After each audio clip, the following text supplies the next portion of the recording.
Hello, everyone. Welcome. My name is Britt, and I'm the marketing manager at Eatron Technologies. We're very excited that you're here for today's Talk to an Expert, which is our fifth episode. We're going live every last Thursday of the month, so please keep your agendas open, add it into your schedules. It's at 4 p.m. UK time. If you're not following us yet on LinkedIn, please do so that you can keep up to date when our lives go on, different posts, different thought leadership posts, anything is on there.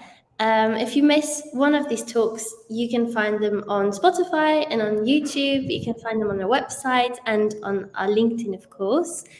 So if you don't know us yet, Eatron is an international technology scale-up dedicated to making software-defined vehicles a reality for OEMs worldwide. Our house rules, if you've got any questions, please put them in the chat and they'll be answered at the very end. So our expert of today is Ibrahim, our Director of Cloud and Software. Hello, could you please introduce yourself? Hi, Britt. Hello, everyone. Very excited to be here, and thanks for the opportunity. Okay, so quick introduction. I'm a mechatronics engineer by education. I completed my master's studies at MIT on space robotics. I stared at Mars images for a while, trying to figure out what the surface is like for the rovers. And then I transitioned into software at the MathWorks as a part of the Simulink engine team. Then I moved back to Turkey, back home. Had a short stint at the AVL Turkey. I worked on smart range estimation for electrical vehicles. So we got into EVs quite a bit long time ago.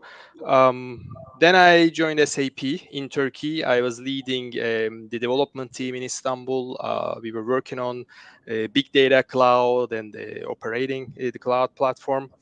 Um, and now, for almost a year now, I'm part of Eatron. I'm responsible for our cloud platform and its development efforts. Cool. Thank you so much. So, in our previous talks, we've covered battery management system, motion control, AI, functional safety, and today, cloud. Could you please tell me the basics and why we need it? Sure.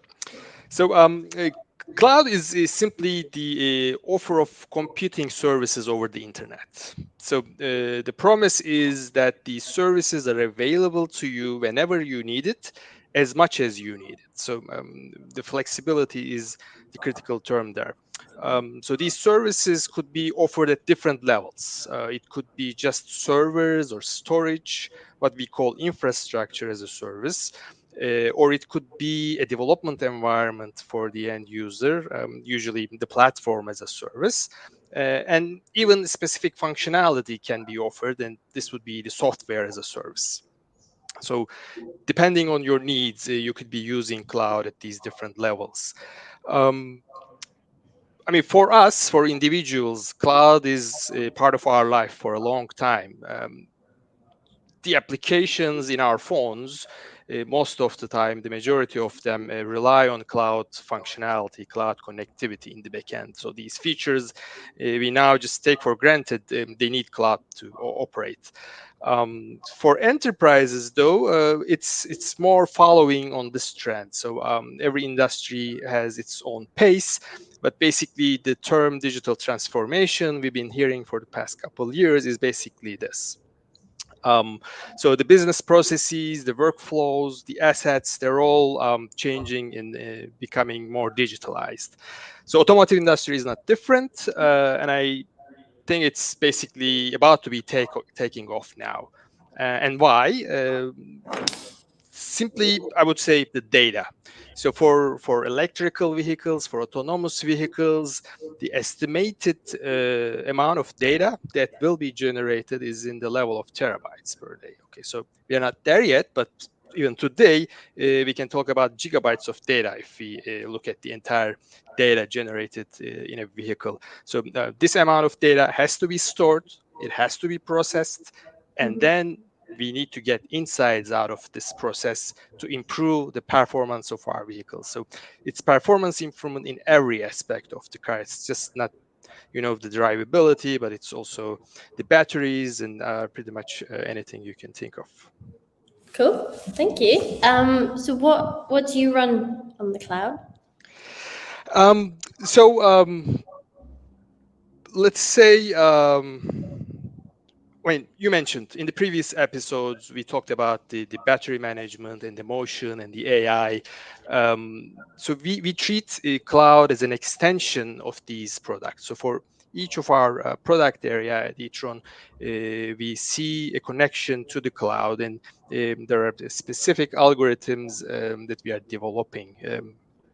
That runs on the cloud. So, before going into what they are, to better understand, let's follow the data. So we said the data triggered this, right? So, what's the journey of the data in this process? So, we said, okay, hundreds of sensors on the vehicle. There are thousands of parameters. That's part of the software running on the vehicle. So, all this data is generated, and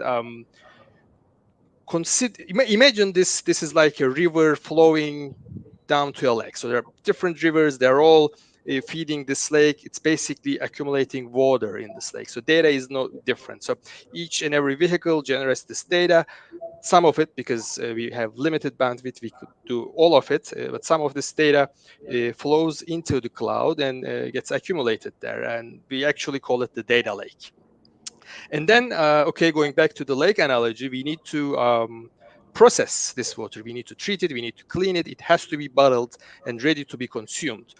The data is the same way. The data that we collected and accumulated in the cloud has to go through certain steps, the processes, so that it could be consumed. So it could be simple web views, simple analytics. It can allow us to observe the performance of the batteries, for example, or anomalies in fleet. So this is just comes through with the visualization of the accumulated data. But it's not just that. So, okay, we have regular water bottles we drink, and then there is vitamin waters. There's all different things that we use this water into. So the same way we use this data in different aspects. Most of it goes into the models. The models are the AI models or the physical models. So physical models also could be referred to as digital twins. So basically, we fed our models, we fed the data to our models to get the insights for how our vehicles are operating. Okay, thank you. Could you please take me through the process of like how it works and how do you run it? Sure. So let's maybe go into a little bit more detail. So our cloud deployment, our implementations in the cloud, we are basically building all our services on top of Kubernetes. Kubernetes is a container orchestration platform. It's initially developed by Google and then made open source, now backed by the CNCF, the Cloud Native Computing Foundation. I want to call it maybe the standard. Maybe not. We are not there yet, but I think we are getting very close to it in terms of cloud deployments. So it's very crucial.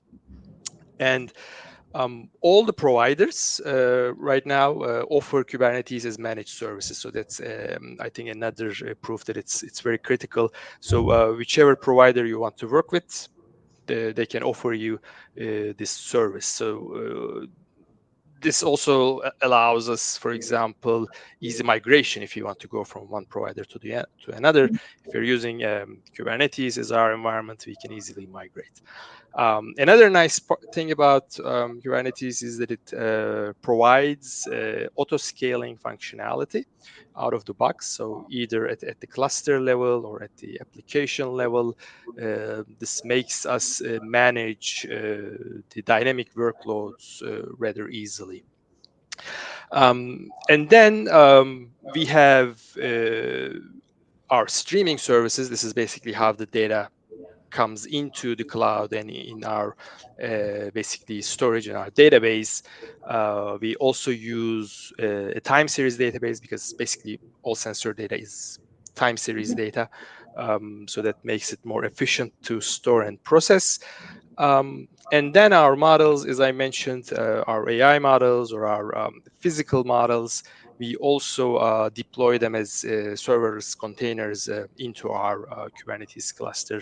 And then we have our backend services that we develop that basically coordinates the data transfer from the storage to the models and from the model results to the end user, however we serve them. Cool. Thank you. I was just wondering, when you spoke about the data lake, how do you know which data to use? Excellent question.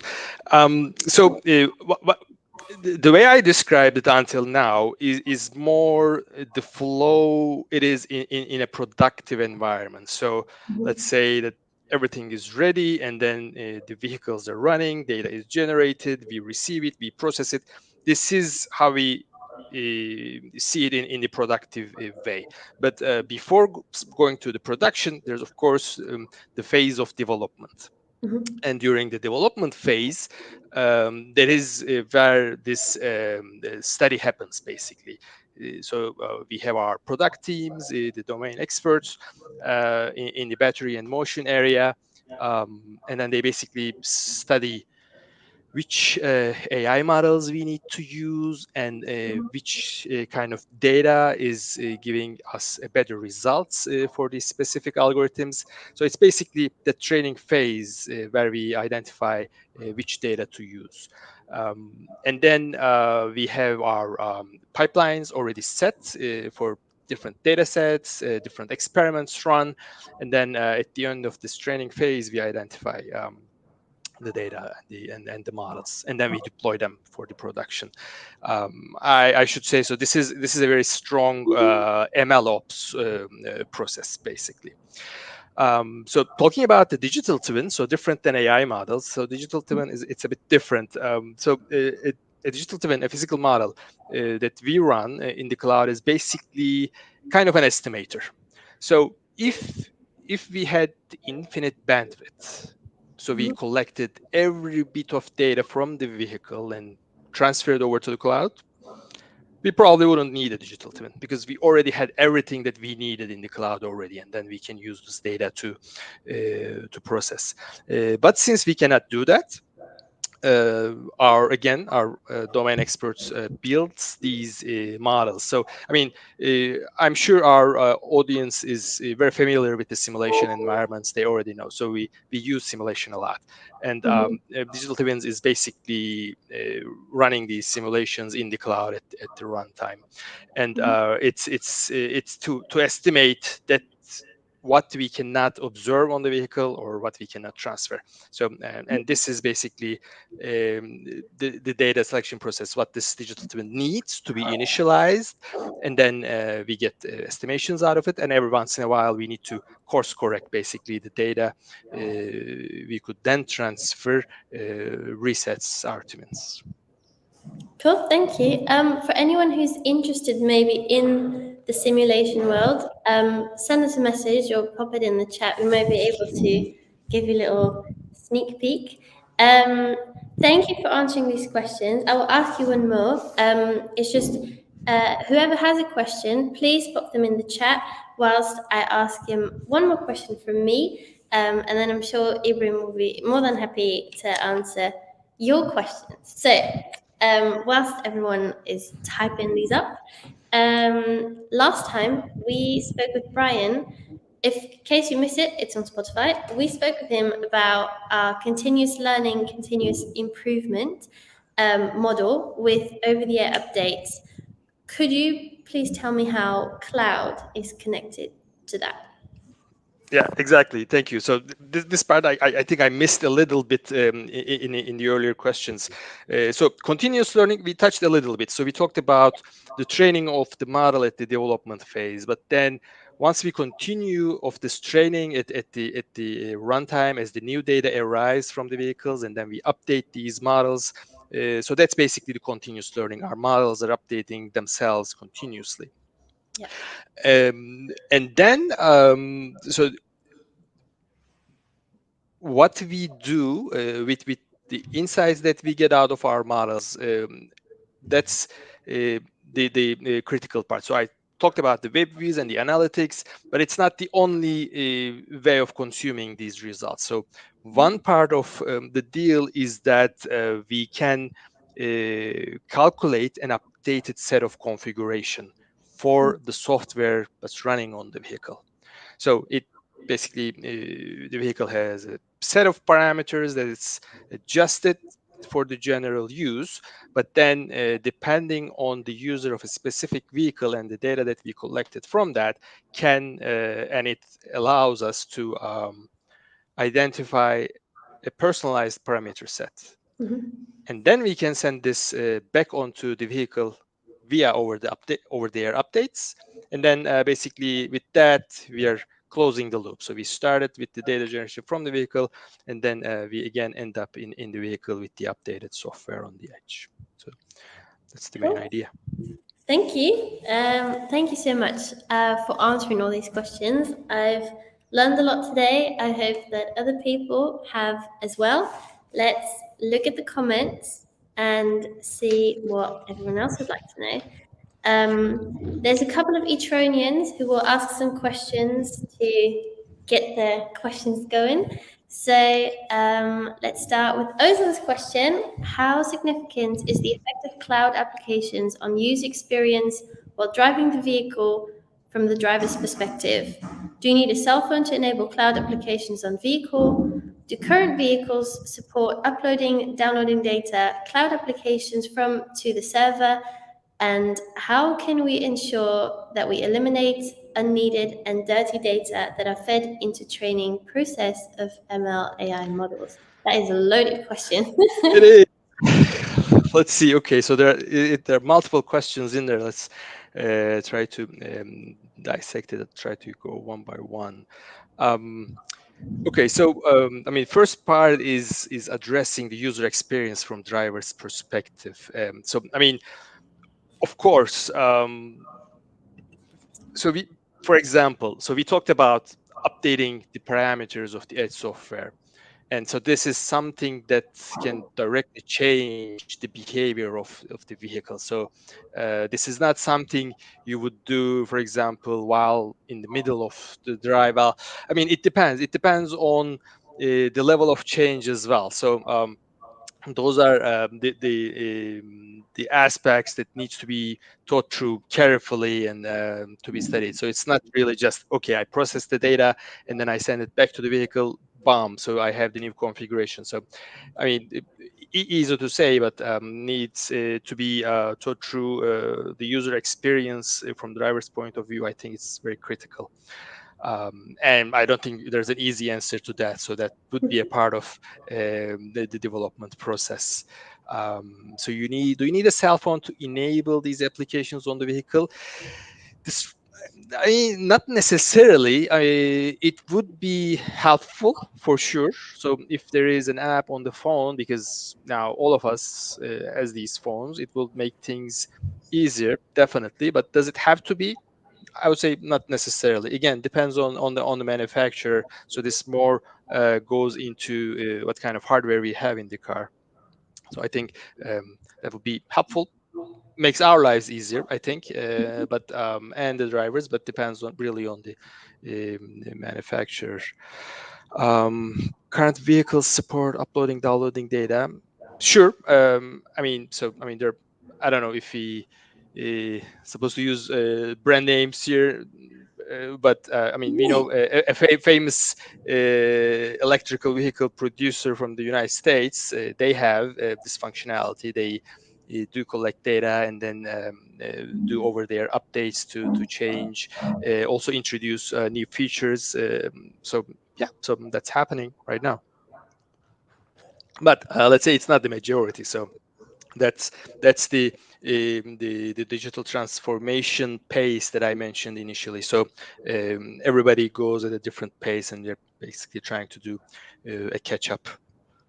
Um, and how to eliminate unneeded and dirty data to the training processes. Absolutely. So that's part of that treating, cleaning, enriching phase of the data lake. So that's part of that MLOps process. Because you cannot just feed in the data, the raw data, as you receive it. It has to go through this process, and it's that initial phase basically in the cloud when you're trying to process the data. So that's very important. Cool. Well, Ozan, I hope that answered your question. Yigit, another Etronian, automotive industry has very strict regulations and standards. How is this relevant to the cloud? Yeah, I Gareth will be mean, happy with this one.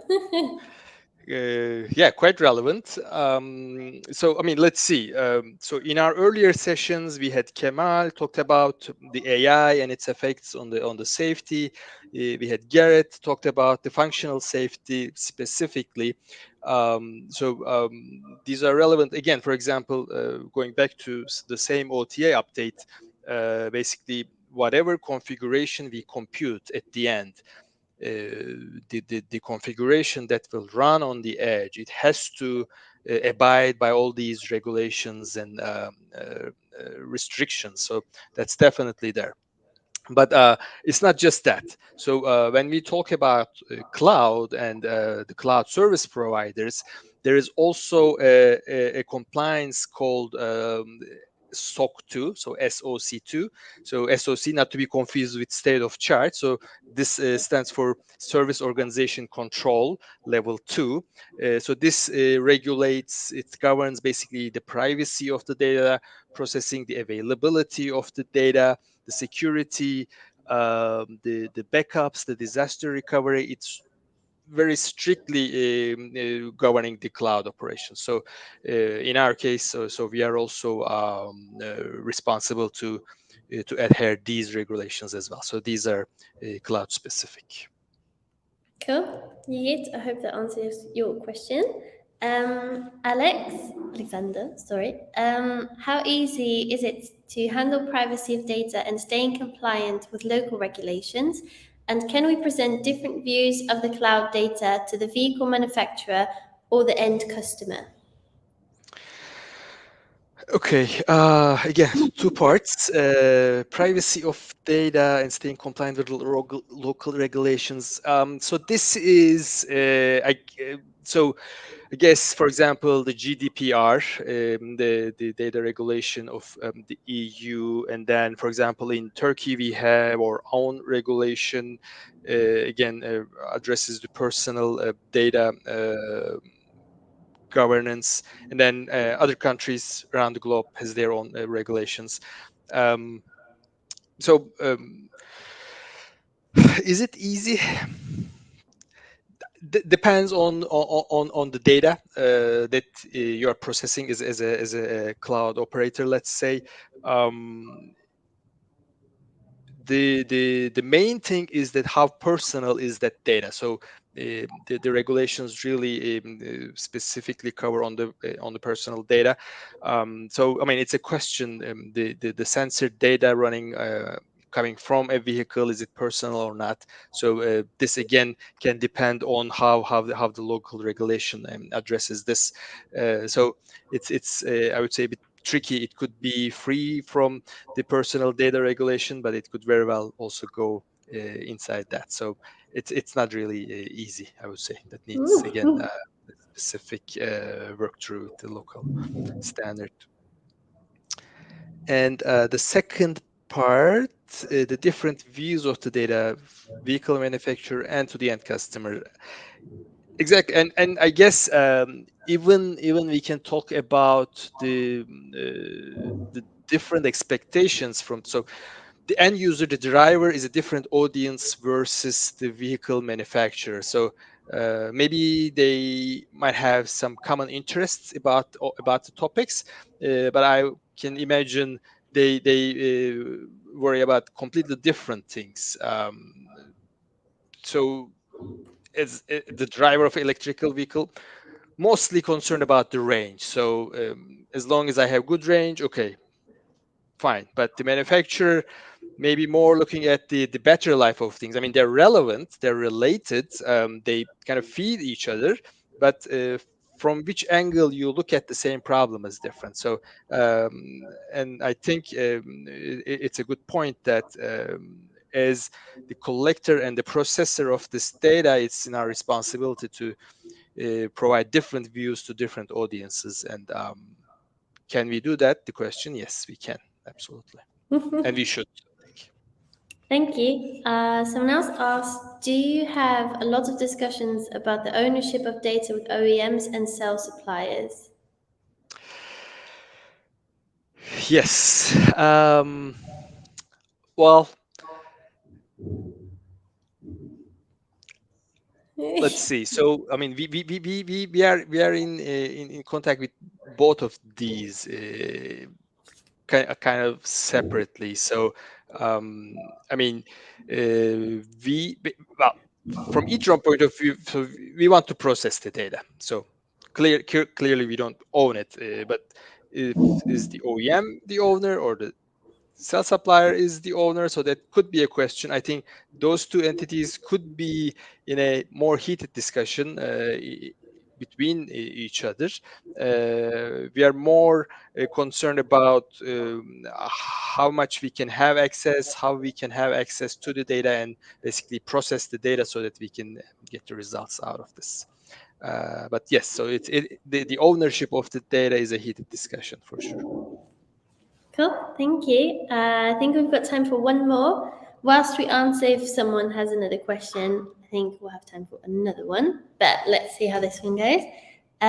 Would it be logical slash possible to use the data extracted from digital twin to customize the vehicle configuration to lower power consumption of the vehicle for a specific frequent route through over-the-air updates?